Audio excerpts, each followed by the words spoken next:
Hi, this is Rick Frederick with a review of Agnew and Powell, 2004, The Effect of Intellectual Disability on Children's Recall of an Event Across Different Question Types. So in this study, the authors looked at children with mild to moderate intellectual disabilities, compared them to children who were the same age and children who had equivalent mental ages, who of course were much younger chronologically, about their ability to provide accurate information about a specific or an event.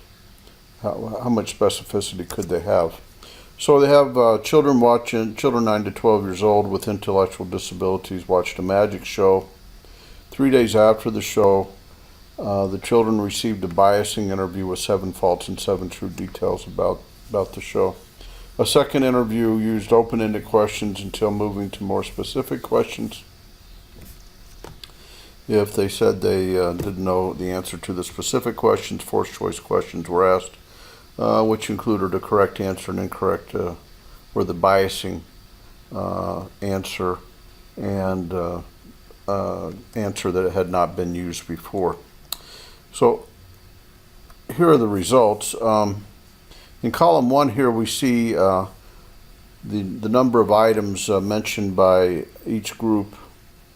The highest value is 21. So basically all children, no matter what group they were in, were able to recall 21 specific characteristics of the magic show. With respect to correctly reporting the items, there was an obvious difference here, with much lower values reported by the children with intellectual disability. And then the third column is kind of hard to understand, but basically it's a rating where 1 point is given for did the correct response come in the free narrative, was it a cued recall, or was it forced choice? So you see the children with intellectual disability much more slanted towards requiring prompting or forced choice help to get to the correct answer. Another table shows the mean proportion of accurate responses by question type. So in the free narrative, pretty close values there.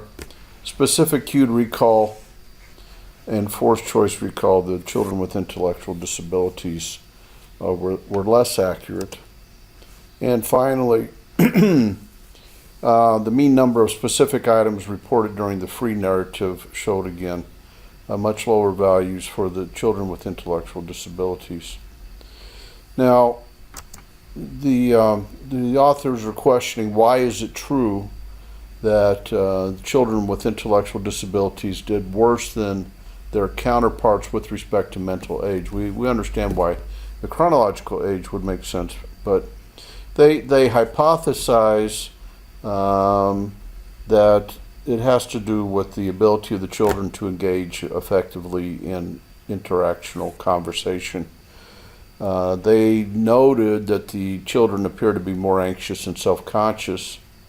They also appeared more distracted by the novelty of the interview, the room, so on and so forth. And that children with intellectual disabilities tended to have a characteristic of being deferential to the interviewer.